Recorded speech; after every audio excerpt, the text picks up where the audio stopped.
De Belgische luchtmacht die aan de beurt is nu, gevolgd door de F-16 display met Mitch Berlin. Dan is er een doorvlucht F-16 Hunter. Dus weer een mixformatie en dan de Hunter.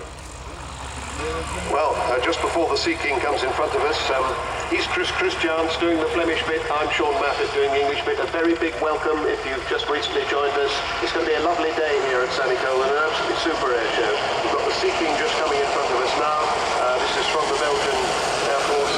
Then we've got the Belgian F-16, followed by the lovely Dutch Hunter, and then the Red Bull B-25 Mitchell. And let's enjoy now the Westland Seaking Mk.48 of number 40 Squadron of the Belgian Air Component at Coxeed. Aan boord natuurlijk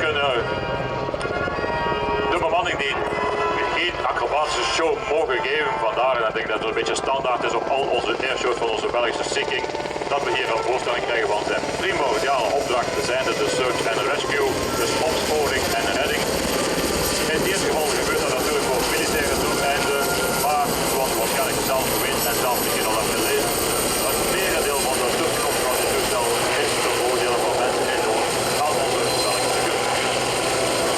And two people, the diver and the medic, being lowered from underneath the belly of the Seaking there.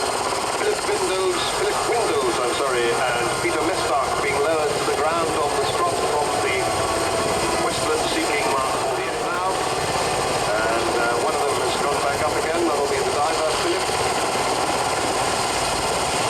Being hoisted up.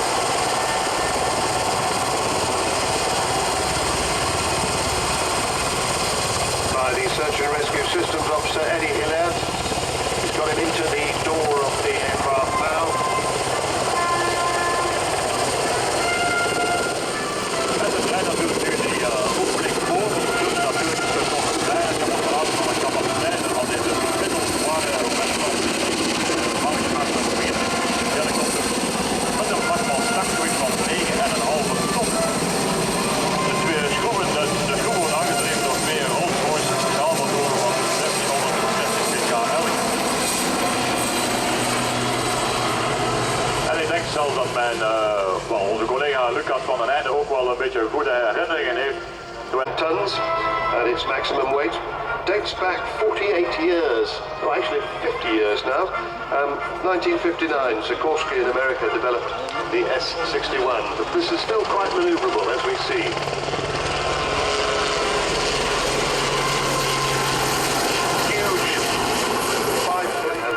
If it means anything, that's about the length of a cricket pitch. Not quite a cricket pitch. No, it doesn't. Oh, Chris is shaking his head. Oh, well, never mind. I'll think of something. This is one of those sports that we really don't know. So, very capable as a search and rescue aircraft.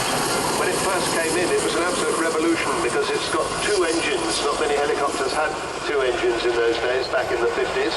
But I see that the person who has themselves dumped on the airfield is now setting off a smoke flare to guide the aircraft back in to pick them up.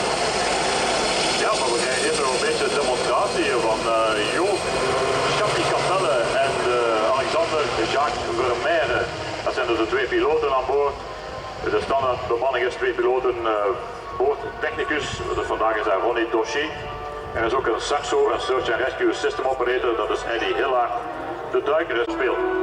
Dus we vragen inderdaad een beetje verbeelding. We staan hier natuurlijk, we zeggen nu niet in Sanicole.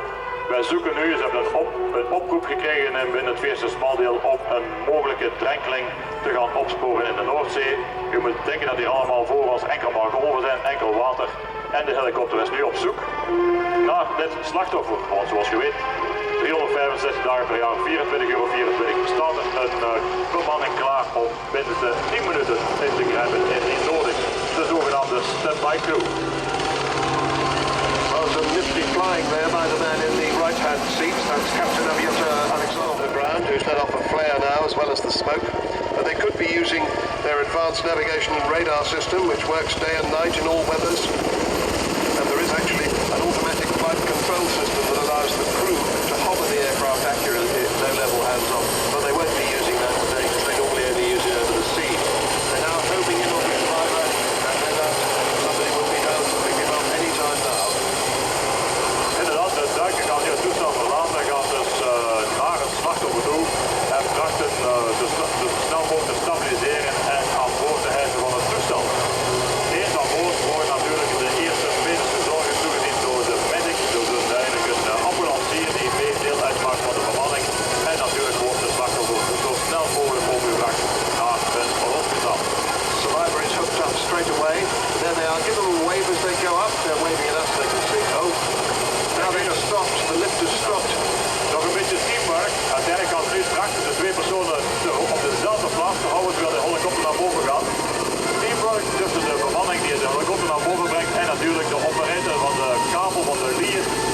Jacques de personen op de juiste hoogte houden, dezelfde hoogte houden.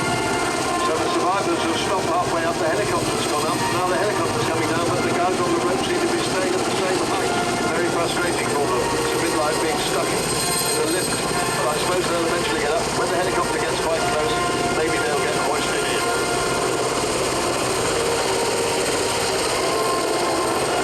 Well, I hope he doesn't come too much further down, otherwise we're going to bang their heads. Now they're being hoisted up actually into the doorway.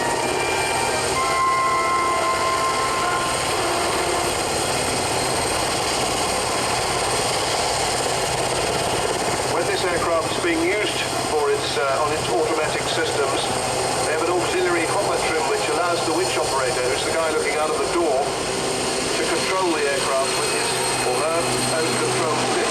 He or she can move the aircraft backward, forward or sideways. And they're only allowed to do that over the seat. De Seaking helikopter werd door het 40ste en ingekomen in 1976. Wel inderdaad 33 jaar in oude dienst in het 40ste. En er zullen inderdaad nog minimum een 5 jaar bij zijn. Je hebt waarschijnlijk al vernomen dat in de toekomst, maar wij voorspellen nu dat in 2014, dan zal deze Seaking helikopter vervangen worden door 30 jaar trouwe dienst. Een gekend beeld vooral aan de Belgische kust, deze Seaking.